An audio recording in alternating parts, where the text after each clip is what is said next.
Ang pagkakaroon ng malaking tiyan ay nagdudulot ng maraming health risk. Kapag kumain ka ng sobrang dami at wala kang regular na ehersisyo, hindi matutunaw ang taba sa iyong katawan. Kaya nagkakaroon ang isang tao ng malaking tiyan. Ang taba sa tiyan ay kadalasang makikita rin sa mga laman loob. Ito ang tinatawag na visceral fat at ito ay nagdudulot ng mga seryosong panganib sa ating kalusugan.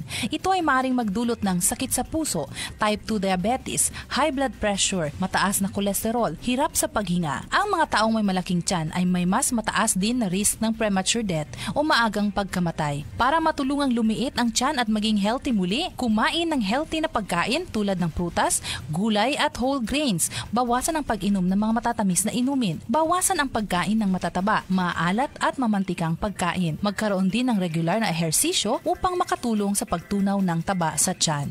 Lenny Wong Olivo, NDBC, Bida, Balita.